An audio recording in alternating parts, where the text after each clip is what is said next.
চীন বলেছে তারা এই যুদ্ধ শেষ পর্যন্ত দেখে ছাড়বে। বাণিজ্য যুদ্ধ আসলে ট্রাম্প যখন 2017 সালে এসেছিল 2018 থেকেই শুরু হয়েছিল। জার্মানির যে অর্থনৈতিক ইকোনমিক মিনিস্টার উনি এটা বলছেন ননসেন্স। বাংলাদেশের পক্ষে বলা কেউ বলেছেন যে এটা একটা শুভ সংকেত। দুটো দেশ, একটা হচ্ছে কানাডা আর চীন, তারা কোনো ধরনের কোনো সমঝোতার মধ্যে যেতে রাজি নয়, তারা পাল্টা ব্যবস্থা নেওয়ার হুমকি দিয়েছে।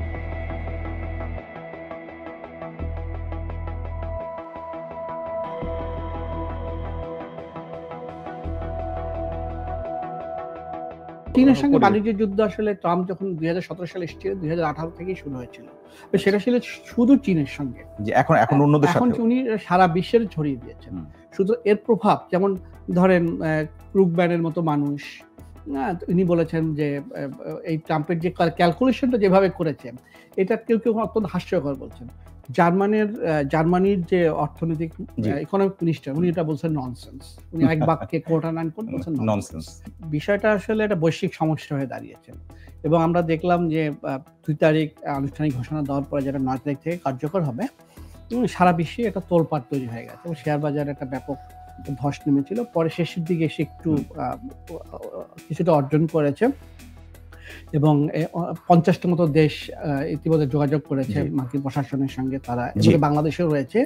তবে এখন পর্যন্ত আমি একটু আগে যে সংবাদটা দেখছিলাম যে সেখানে বলা হয়েছে যে দুটো দেশ, একটা হচ্ছে কানাডা আর চীন, তারা কোনো ধরনের কোনো সমঝোতার মধ্যে যেতে রাজি নয়, তারা পাল্টা ব্যবস্থা নেওয়ার হুমকি দিয়েছেন। শুরুতেই চীন তো ইতিমধ্যে পাল্টা ব্যবস্থা নিয়েছে, তারা সমপরিমাণ 34% শুল্ক তারা বসিয়েছে।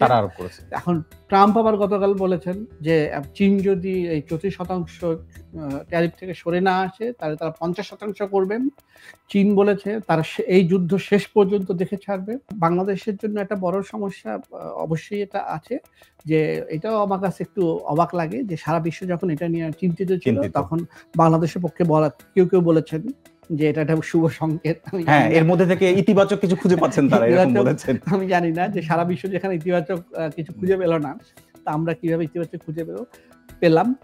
বাংলাদেশের সমস্যা কি, যে আমরা সবসময় মনে করি যখনই কোনো বৈশ্বিক সংকটটা হয় তখন সবসময় আমরা মনে করি যে বাংলাদেশ তো আসলে যে প্রোডাক্ট তৈরি করে একদমই সাধারণ পোশাক, এটা হাই এন্ডের কোনো কিছু না, ফ্যাশনেবল কিছু না, পোশাক এবং লো এন্ডের বা লো এন্ডের পোশাক। সুতরাং এটা তো এই পোশাক তো মার্কিন যুক্তরাষ্ট্রের যারা ভোক্তা তারা কিনবেনি, আমরা এই যে কিনবেনি এই আশায় থাকি। সেইটা একটা এই আশাটা মানে, এবং এই যে এক পণ্যের উপর অতি নির্ভরশীলতা, সেখান থেকে আমরা বেরোতে পারিনি এবং বেরোতে পারবো বলে আমরা আপাতত মনে হচ্ছে না।